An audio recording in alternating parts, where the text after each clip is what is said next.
Hey guys, so I am back with another message from the Lord. He actually just gave it to me not even 20 minutes ago and told me he needed for me to hop online really quick and share this message with you guys. So I pray that you guys are having an amazing Tuesday. And I'm going to get into this message because I have to run really quickly, okay? The message is on giving, okay? And I'm going to use a couple of things or instances where I have given just for the purpose of getting this point across. The Lord is trying to get across to all of us today. He is saying that this message is for everybody because He wants us to learn how to be a people that give, okay? Um, and so he said, you have to share these couple of instances where you have given so that people will get an idea. They'll understand what type of giving that the Lord honors. Okay. So I just had a situation, I guess maybe 20 to 30 minutes ago, maybe, that happened. I had walked into this establishment. I was getting my children breakfast. And was going to hurry up, get the breakfast to the children, and get back to work. So I am in the line ordering the children their breakfast and everything, and there's a gentleman there. He looked well groomed. He didn't look like he was in any distress or anything. Sometimes when people look like, sometimes people tend to, depend on what they're going through, um, or how bad it is, I guess. I don't know, depending on who they are. Sometimes they won't even look a certain way. But if you recall yesterday, I put up a post about how you can never look at a person and just assume that you know what it is that they are going through, because people can look really well groomed and can still literally be going through hell on earth. We don't know that. Okay, that's not something that we know unless maybe the Lord Himself will tell us this person is experiencing this, and this is what I want you to do for this individual. So I just finished making that post. Won't even what yesterday I made this post. Um, and so I'm in the line, and the gentleman starts talking to me about doctors, surgery, excuse me, guys, and all of that kind of stuff. Hold on. Mm. So I think within maybe about sitting there listening to him for about 15 to 20 minutes, I had already had a good idea that this man was experiencing some things and needed surgery and all of that type of stuff. And then he went on and said he was hungry. And I was like, hungry? And so I kept listening to him. And he says, I know I look like I'm well put together. This is his words. I was like, wow. He said, I know that I look well put together, but I'm hungry and I'm struggling. And he went on about bills and finances and everything like that. And I said, you really don't have to tell me, all of that. I said, well, what is it that you want to eat? So he told me what he wanted to eat. And I ordered what he wanted to eat. And then he asked me, well, do you mind if I get some more of whatever, whatever? And I didn't think twice about it. There was no thinking twice about it. All I heard was the gentleman said, I'm hungry. That's what I heard. And I told him order whatever he wanted. So the gentleman went on and started ordering whatever he wanted. I paid for his meal. And as I was getting ready to leave, the gentleman that was behind him says, you're the real MVP. And I said, no, sir, I'm not. I said, God is the real MVP. He said, wow. He said, wow, if you don't sound like me. I said, God is a real MVP. I said, because this is not something that I do this often. And the guy was telling me how he does it the same as I do. He said, I do the same thing you do. He said, he says, I don't see why people have such a hard time with just doing that. And I said, I think it's people's hearts now. I think people don't have, these days, people don't have the right heart. So when you find people who really genuinely have the heart of Christ, when they have the heart of Christ, you know it. It's just something you know. It's just something you know, because I couldn't imagine myself saying I'm only going to be a giver and give to a person to receive something back for them. If you can't give me something, then I'm not giving anything to you. I can't see myself being that way, nor have I ever been that way. Ever since I was a young girl, I have never had an attitude of giving somebody something to receive something in return. Okay, I've had people give to me. I've had God answer prayers. I've been obedient to God myself. When I've seen Him tell me to give to people, give to people, give to people, I never had a second thought in my mind. Oh, I'm not gonna give. Or let's say, for instance, I'm driving by somebody and they're homeless or whatever the case may be. I may not know. They may have a drinking issue. They may have a drug issue. I don't know. We don't know everybody's issues. Okay. But there have been times I've driven past people and have been bothered. It has bothered me that I didn't have something to give to them. Okay. So whenever you are in a position to give something to somebody, you should always give.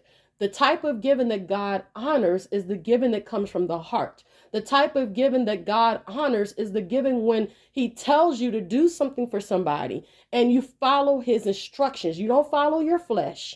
You don't follow what somebody else's thoughts are concerning what you're doing. You follow what thus says the Lord. And if the Lord is telling you and pulling you and tugging at you to do something, that is a clear sign that this is something He wants for you to do.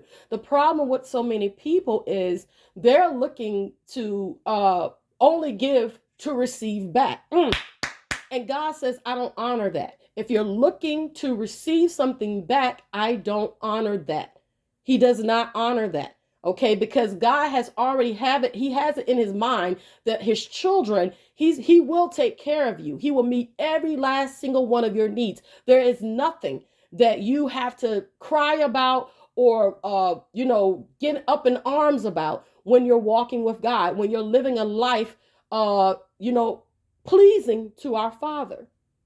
When you're living a life pleasing to our Father, there is nothing that the Lord won't get, He won't do for you. So as I did that, and the man behind him says that to me, we get to talking, and I shared my testimony.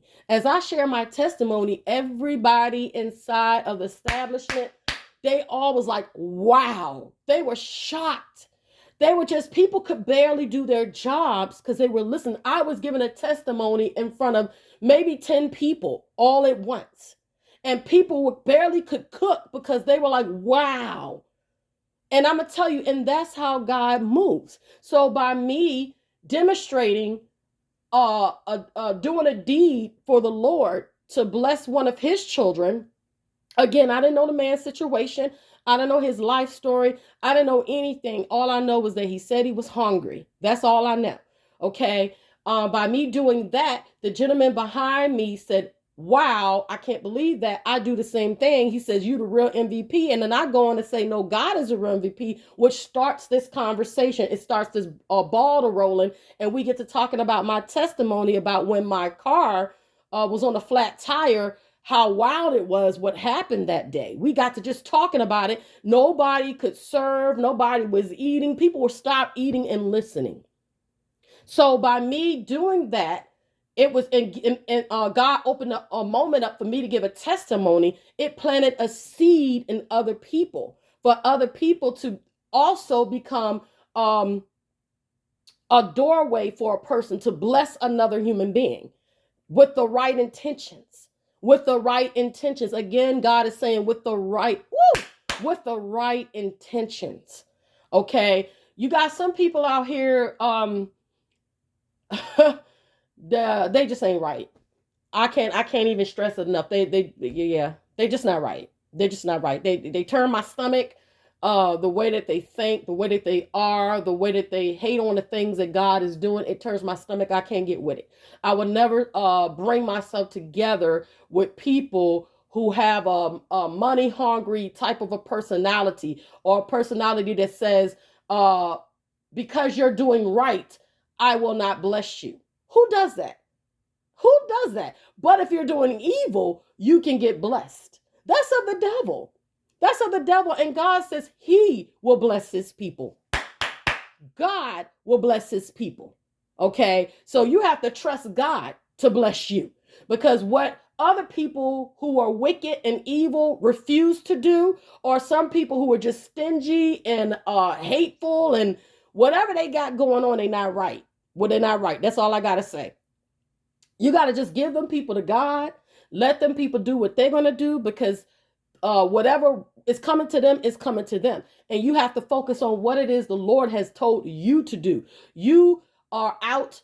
When you're out, you are literally about your Father's business. You are somebody that is going to attract certain people to you for many different reasons. You got some people out here that are scammers, some people that just ain't right. You got all kinds of stuff going on out here. But when you have an opportunity to feed somebody, or you have an opportunity to go over and beyond for those that the Lord places in your path, those are who you do certain things for. Those are the people that God, and especially if God nudges you and tells you this is a person that I need for you to do something for.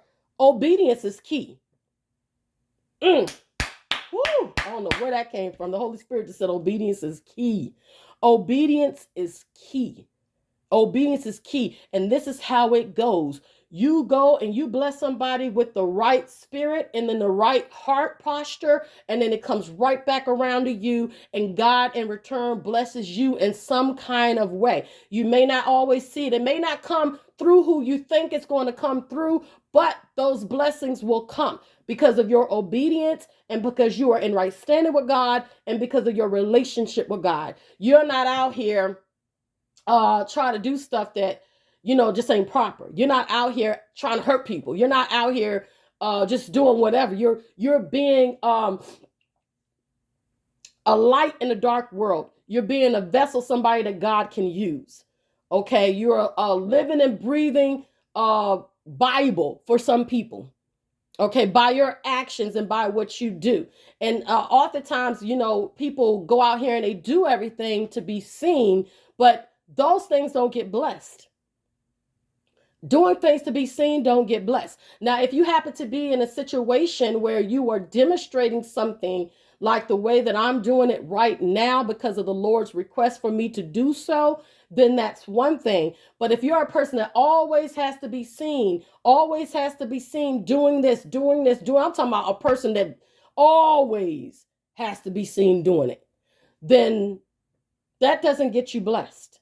That doesn't get you blessed. But God is saying when you are obedient and when you do what he asks you to do, he in return is going to be the person that blessed you. That was a test for me. And the reason it was a test, let me say this, because I was in a rush. I really didn't have time at that moment, but I had to stop. It was like a green light came off. Woo! It's like a green light. You can't miss this now. Some seasons and sometimes we being tested and don't even realize it. And we miss it all the time because we so busy. We're so thinking about our own problems, our own issues, whatever we got going on. And we just totally miss that God was getting ready to test you to see where your heart was. Or would you stop? Would you take time out? Whatever the case might be. Okay, so I literally just passed the test. Okay, something that God should have known. I was not going to not listen to this man. I was not going to just keep going. But I know sometimes in our busy lives that sometimes we can press through something and we can miss blessing somebody else's life because we're just moving so fastly, so quickly throughout this life. So I don't know who this message is for, but I pray that it helps somebody. Be a giver. Be a cheerful giver. Okay, be somebody that meets the needs of others around you. When you see that there is a need, don't let people use you, but meet the need when you see that there's a need or the Lord is pressing you to do something. When the Lord is pressing you to do something, do it. That's all I can say. Just do it. Okay. And I got to go on that note, guys. I got to rush. I got to run. Please like, comment, share, and subscribe. And I'll catch you guys on the next message. Take care. Bye.